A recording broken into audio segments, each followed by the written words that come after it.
Milo the Sleepy Mouse. In a quiet corner of Willowberry Forest, where the grass was always soft and the wind always sounded like a distant lullaby, there lived a tiny mouse named Milo.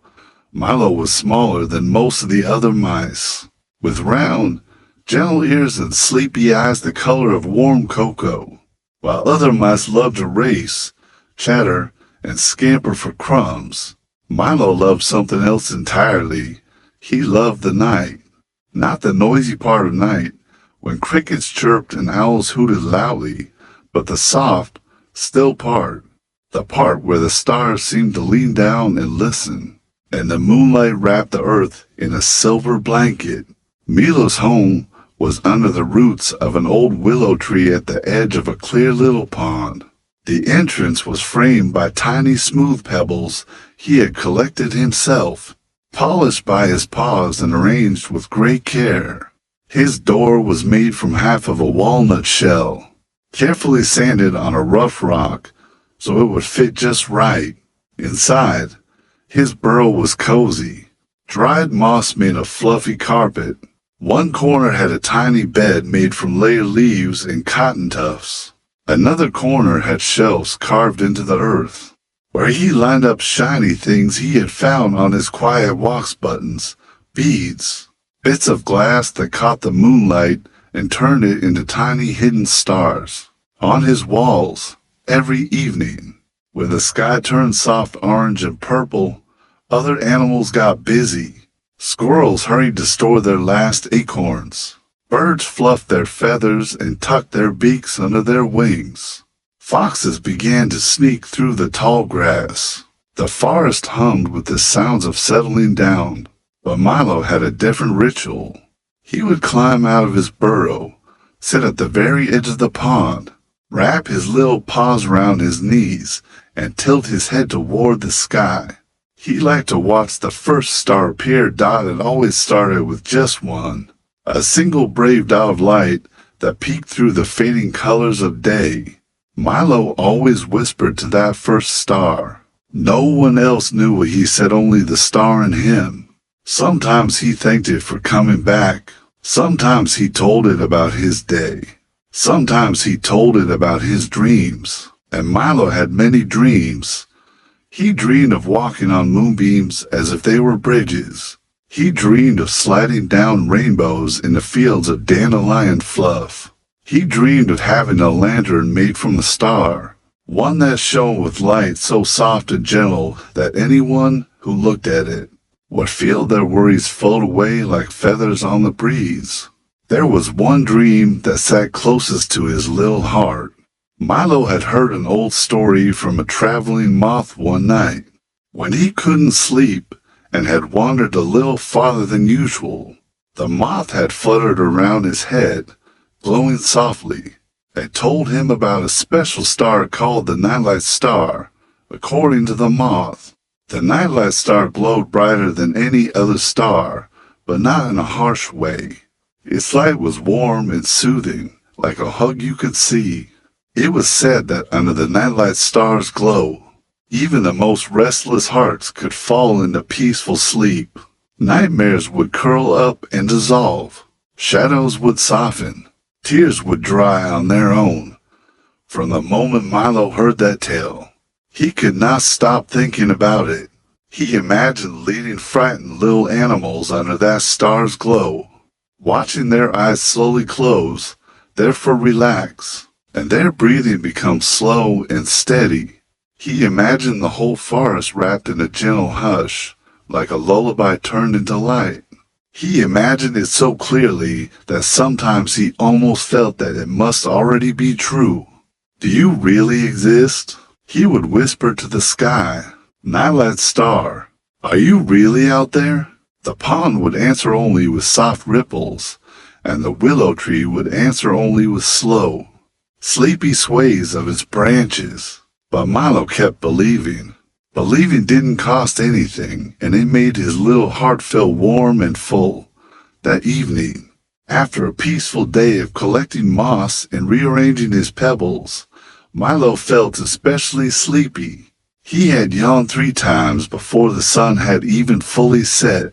His whiskers drooped a little, and his tiny shoulders slumped in the most adorable way.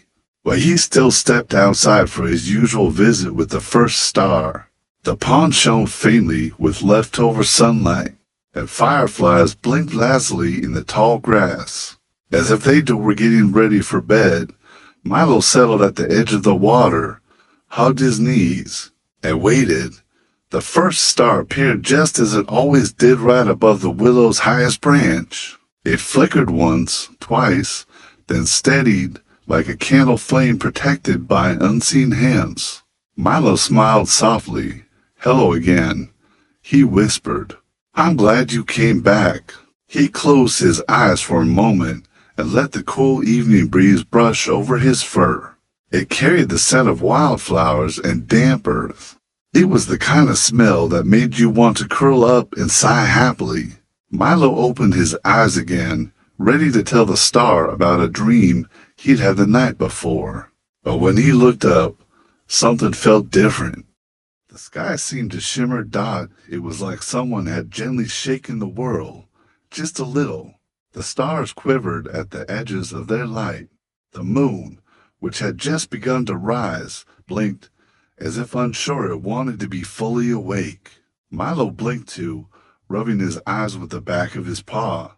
Did I fall asleep? He wondered aloud. But no, his eyes were open. He was awake. The forest was still around him, the distant hoot of an owl, the rustle of leaves, the soft splash of a fish beneath the pond surface. Everything was normal, yet not. A breeze stirred again, stronger this time. It wasn't like the usual winds of Willowberry. This wind had a sound of faint musical hum hidden inside it, like someone humming a lullaby from far, far away. The breeze wrapped around Milo, making his fur tingle. It danced around his ears and nose, swirling like golden dust. For a moment, Milo thought he could see tiny sparkles in the air, like starlight had come down to visit him. What's happening?" Milo whispered. Then he heard it, a voice, soft as a sigh, delicate as a feather drifting down. It wasn't a voice he recognized, and it didn't come from any direction he could see. It seemed to come from everywhere at once, from the sky, from the pond, from the echo of his own heartbeat. "Someone, help, please." The voice trembled. "The nightlight star is fading." Milo's heart gave a little jump, like it had stumbled down a step. "The nightlight star?" He breathed. The breeze pulsed gently around him, like a nod. He had imagined the nightlight star so many times. He had dreamed of it, whispered to it, wished for it. But he had never really thought that the star might be real enough to be in trouble. Stars were always steady. Stars always shone. Stars did not ask for help. Why? Why is it fading? Milo asked the air, his voice small. The humming wind trembled again, and that soft voice replied, barely louder than a breath. "Fear has grown in the hearts of many. Worries, bad dreams, heavy thoughts. The nightlight star shares its light with the world, and now it grows tired and dim. If it goes out, the nights will feel longer. Shadows will feel heavier. Little ones will find it harder to sleep." Milo's paws clutched at his chest, where he felt his own tiny heart thumping faster. "No," he whispered.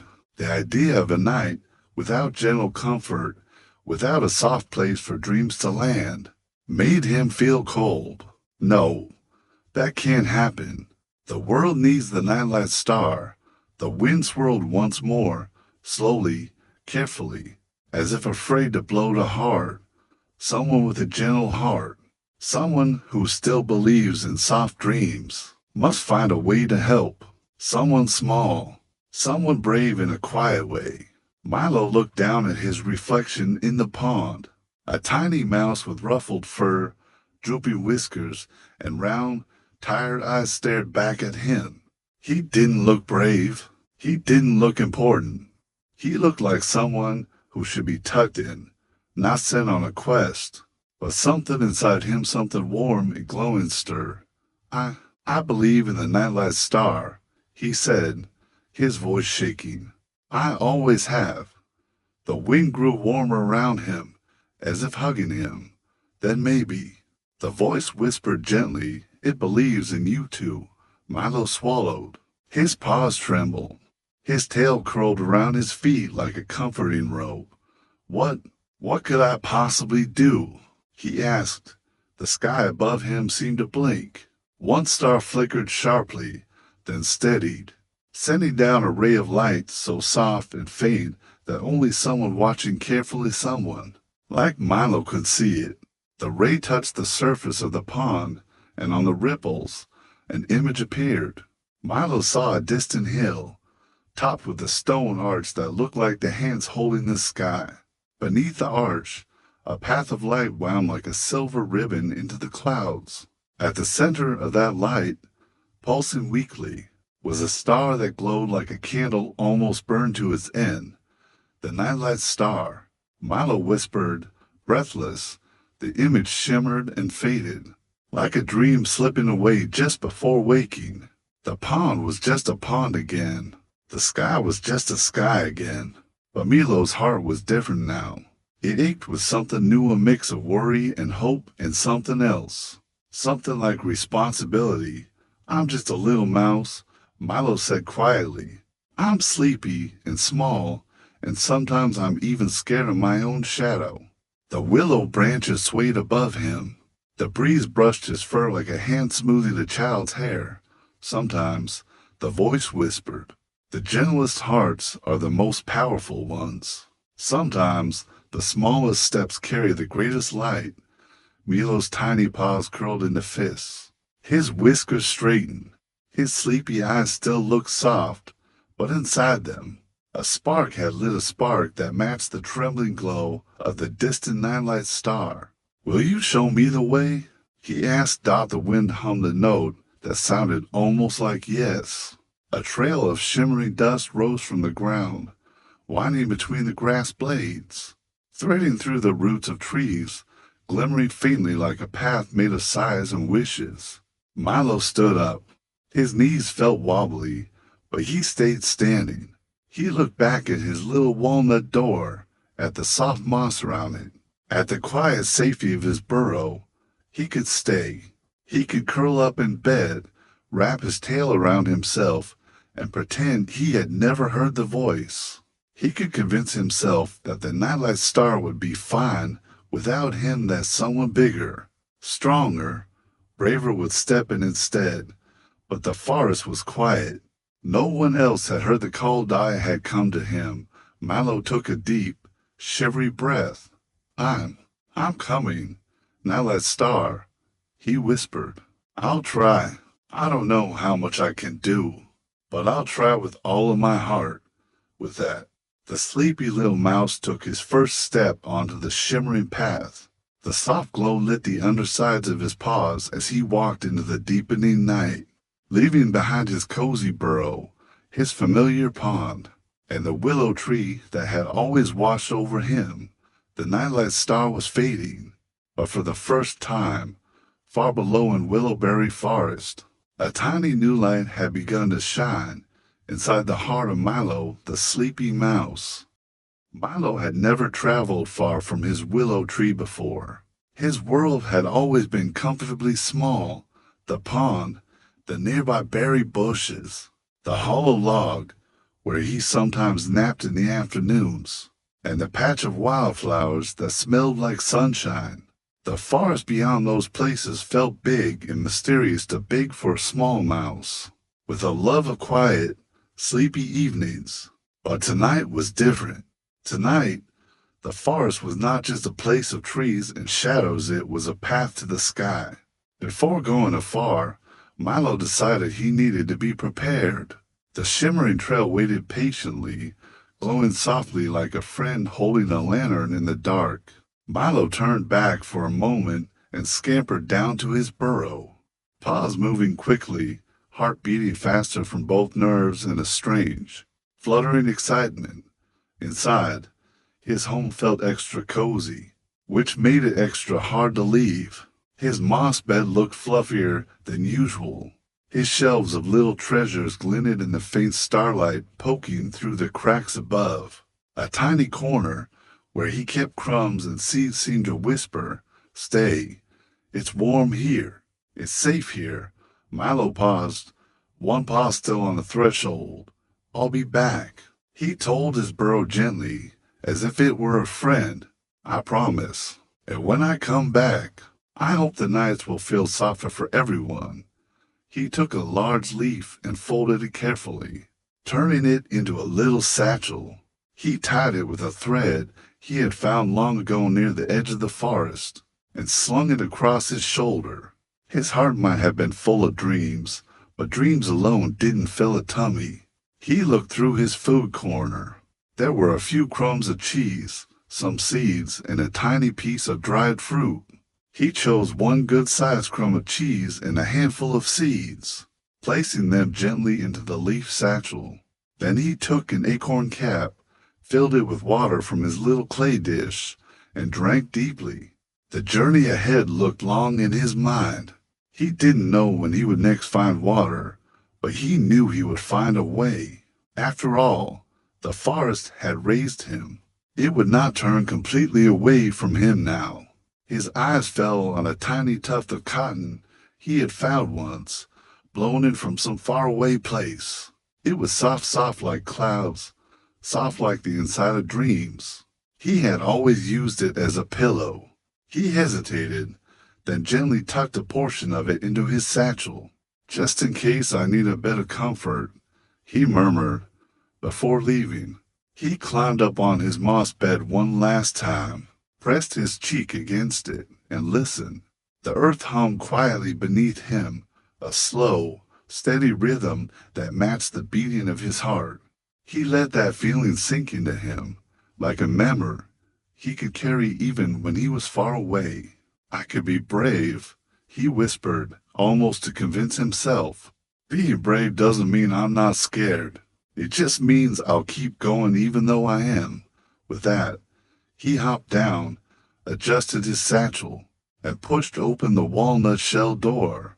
The night greeted him with a cool kiss on his nose. The shimmering path still waited, twinkling softly between the blades of grass. "Thank you for waiting," Milo said shyly. The path seemed to glow a little brighter for a moment, as if smiling in return. He followed it as Milo padded farther than he had ever gone before.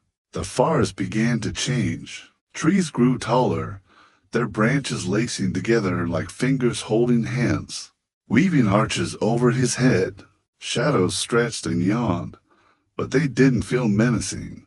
They felt sleepy, like the forest itself was settling in for the night. The hum of the breeze followed him, that same faint lullaby humming in the background, a reminder that he was not alone. Soon, he reached the whispering creek. It was a thin silver ribbon of water winding through stones and moss. By day, it was a cheery creek, babbling and laughing as it tumbled over the rocks. Tonight, however, its voice was softer, lower, like someone murmuring secrets in their sleep. Milo stepped closer, and the water song became clearer in his ears. "Turn back, little dreamer. The night is deep. The world is wide." Milo's ears flattened slightly. The words weren't angry. They weren't cruel. They sounded worried, like a friend afraid for his safety. The water seemed to shiver as it flowed down. Milo peered at his reflection, rippling on the water's surface. "I know the world is wide," he told the creek. "I know I'm small, but the nightlight star is fading, and I can't unhear that. If I go back now, I'll always wonder if I could have helped." The creek's whisper swirled around him again, more gently this time. "What if you get lost?" It sighed. "What if you grow tired? What if shadows frighten you and you cannot sleep?" Milo thought of his soft moss bed, his cotton pillow, the familiar shape of his shells and treasures. A pang of homesickness tugged at his heart, even though he had only just left. But then He thought of all the little creatures in the forest, the young bunnies who had told him. They feared the dark, the baby birds who sometimes cried when the wind howled through the branches, the shy hedgehog who had once asked him if stars could stop bad dreams. If not me, then who? Milo asked softly. The creek was silent for a moment. Then its surface shimmered, and from the water rose a shape made of liquid light, a water wisp, delicate and pale blue. It had soft, flowing edges and eyes like the tiny, swirling pools. It hovered above the creek, dripping gentle droplets of glowing water that vanished before they touched the ground. "You are so small," the water wisp said in a gentle, echoing voice. "So gentle.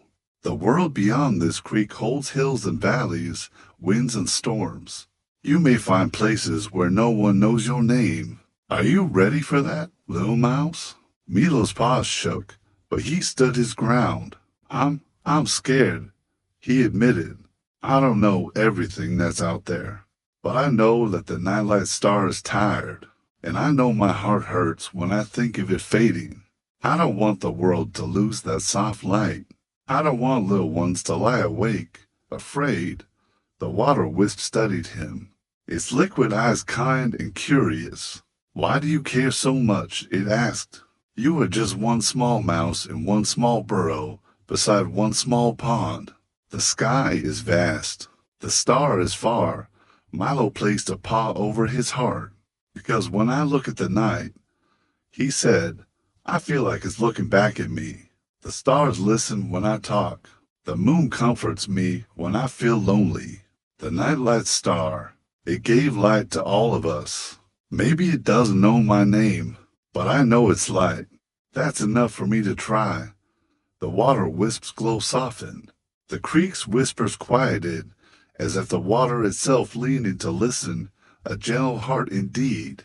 The wisp murmured, "The forest has needed such a heart for a long time." With a delicate motion, it reached out a tendril of glowing water and touched the log that lay across the creek. The log brightened faintly, edges solidifying as if strengthened by magic. "Then you may pass," the water wisp said, "and I will guide your steps once, so your paws do not slip." Milo nodded gratefully. "Thank you," he whispered. He stepped carefully onto the log bridge. Under his paws, the wood felt firm, steady, almost warm. The creek glimmered below, but instead of fearful warnings, Milo now heard something new in its song, something like encouragement, like a soft voice whispering, step by step, "You can do this. Keep going." He made it to the other side.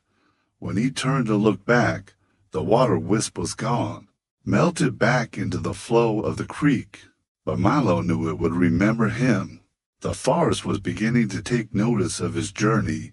Beyond the creek, the shimmering path continued, winding between roots and rocks, gliding softly through patches of moonlight. Milo walked on, paws growing a little tired, but heart continuing to glow. He sniffed the cool night air and heard new sounds, a distant owl lullaby, the gentle snore of a sleeping badger, the rustle of a fox's tail brushing against leaves far away. The world was larger than he had known, but it didn't feel hostile. It felt, waiting. As the hours passed, his eyelids began to droop. He yawned, his tiny mouth opening wide, showing his little teeth. His steps slowed. "I am so sleepy," he muttered, almost amused at himself. Of all the mice to be chosen for a star-saving journey, it had to be the sleepy one. The shimmering path sensed his weariness. It veered slowly toward a small hollow under the roots of a tall oak. The hollow was lined with dry leaves, smelling sweet and comforting. Fireflies drifted nearby, blinking lazily like tiny floating nightlights. Milo peeked inside the hollow. It looked cozy, safe, like a temporary nest made just for him. Maybe just a small rest, he whispered. He reached into his satchel and pulled out the tiny tuft of cotton he had packed. laying it down as a pillow.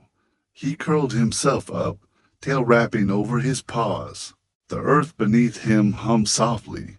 The breeze brushed his ears, and somewhere high above, the faintest glimmer of the nightlight star pulsed weakly, as if watching him. "I haven't forgotten you," Milo murmured, already half asleep. "I'm coming, slowly, but I'm coming." As his eyes drifted closed, the shimmering path dimmed just a little, not gone, not lost, just resting with him. Fireflies formed a soft circle of light at the hollow's entrance, like tiny guardians keeping watch. Milo the Sleepy Mouse slept, and for a while, even the worried night seemed to relax.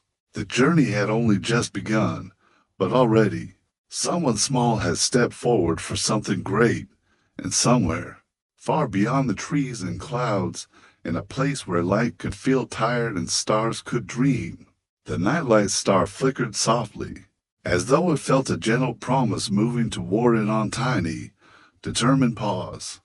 Milo woke to the smell of damp moss and the faint sweetness of wildflowers, carried on the early morning breeze. His ears twitched first, then his whiskers, then finally his sleepy eyes fluttered open. The sky beyond the hollow was a pale shade of blue, with the last hints of night still clinging to the edges. Dawn had arrived, but it was not loud or bright.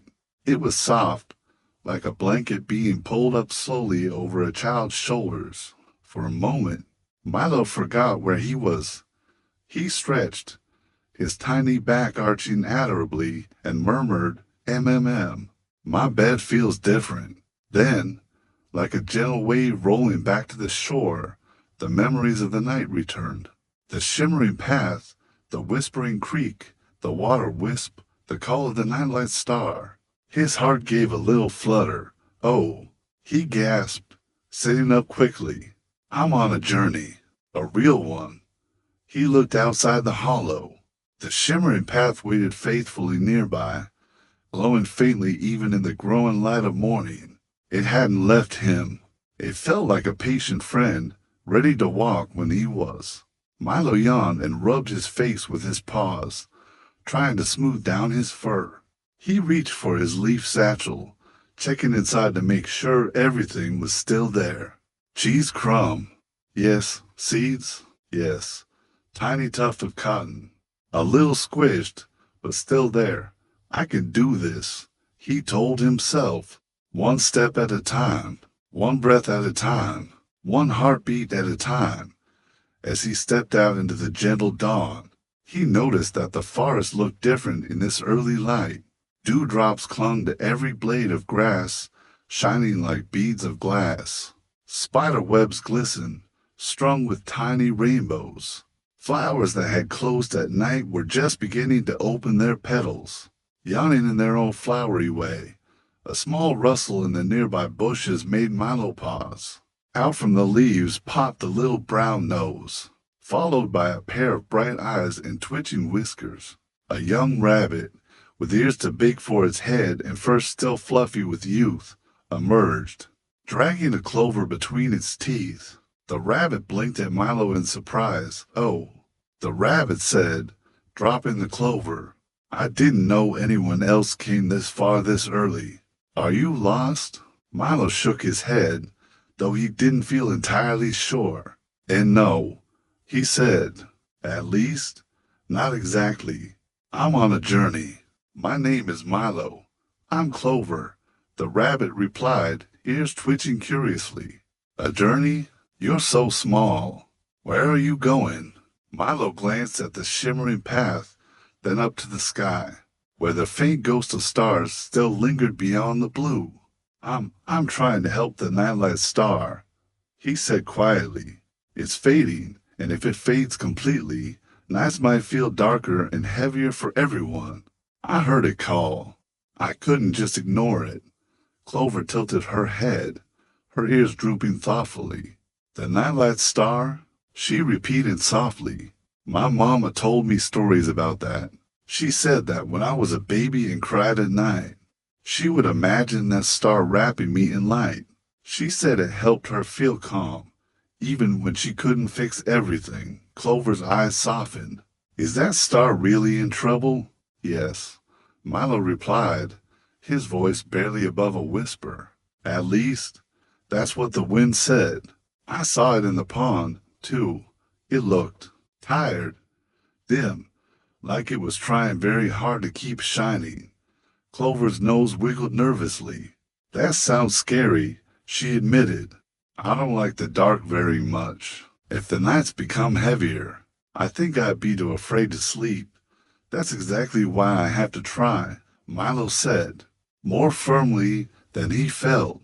I don't know everything yet, and I don't even know what I'm supposed to do when I reach it. But I know I can't just stay by my pond and pretend nothing is wrong. The young rabbit looked at him for a long moment, her eyes wide and thoughtful. Then she smiled a small, wobbly smile, but a real one. You're very brave, she said. Even if you're scared, you're still going. That's special. Milo's ears turned a little pink. I don't know if I'm brave, he said quietly.